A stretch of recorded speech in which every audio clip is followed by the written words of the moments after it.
It's a question that has plagued countless minds, caused emotional turmoil, and left many wondering whether they could have done something differently. When a woman cheats on her man, there's this inevitable and overwhelming urge to find someone or something to blame. And more often than not, the blame falls squarely on the shoulders of the man. After all, it's a betrayal, isn't it? It's a breach of trust that leaves deep scars. But does the fault lie entirely with the person who cheats, or is there more to the story?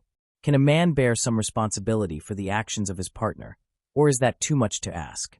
Can the blame be shared, or is it always one person's fault when the relationship falls apart? To answer that, we first need to dive into what relationships really are, and the role we all play in sustaining or eroding them. Relationships are built on a delicate balance of trust, communication, and shared emotional investment. In the beginning, everything feels perfect.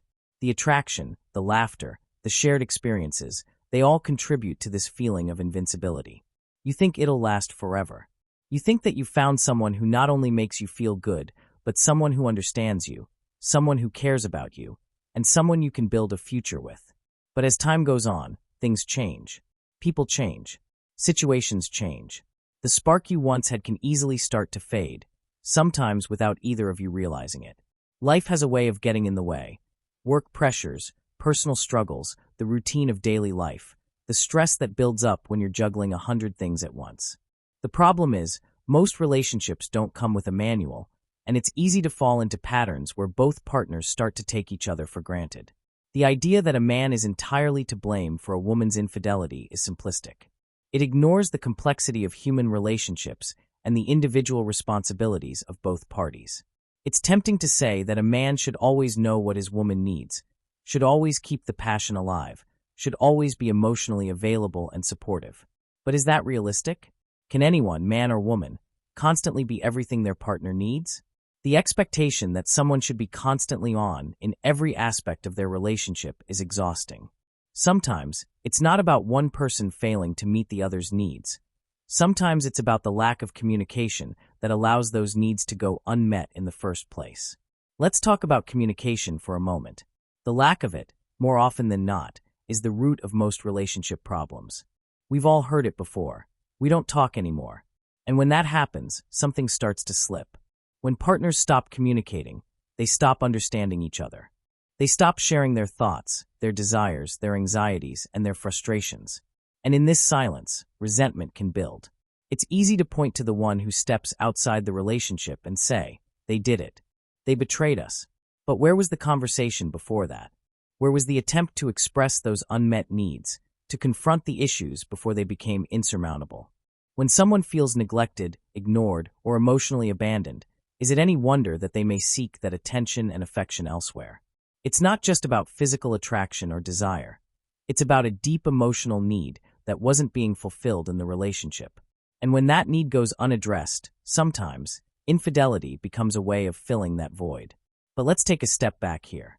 It's crucial not to lose sight of the fact that cheating is a choice regardless of the circumstances, regardless of the breakdown in communication.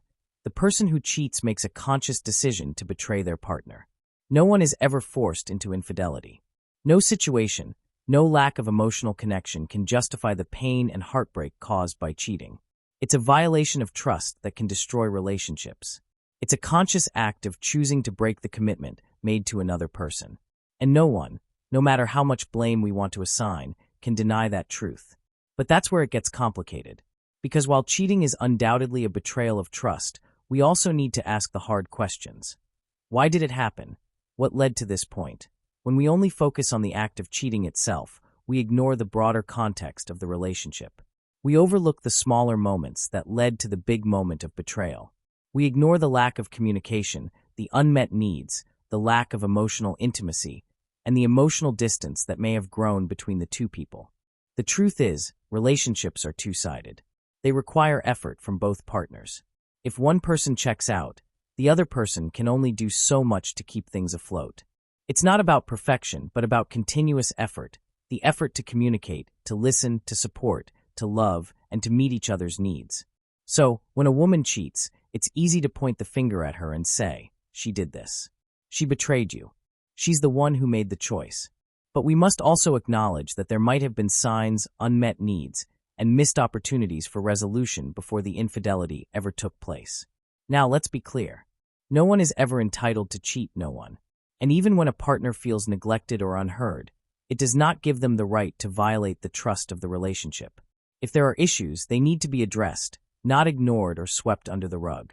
But relationships require constant attention, and if both partners aren't equally invested in nurturing that bond, things will start to unravel.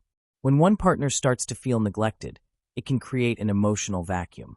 If the man in the relationship isn't offering the emotional support, attention, or affection the woman needs, she might begin to feel lonely, disconnected, or unappreciated. This doesn't justify cheating, but it can help explain the emotional state that leads someone to make that choice. It's also important to note that not all cheating stems from a lack of attention or affection. Sometimes infidelity comes from personal issues, unmet desires, or even insecurity. People cheat for many reasons, and it's essential to recognize that a relationship is often impacted by both internal and external pressures.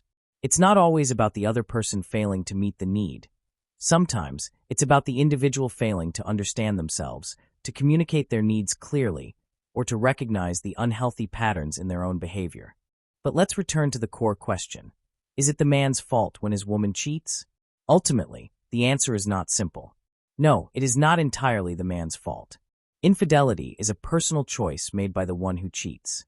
But to completely absolve both parties from responsibility is to ignore the complexities of human relationships.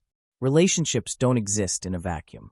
They are constantly changing, and sometimes people fail to keep up with the emotional demands that come with love and commitment. When there is a breakdown in communication, a lack of emotional support, or a failure to recognize and address issues early on, it can lead to feelings of disconnection, which makes someone more vulnerable to the temptation of seeking solace outside the relationship.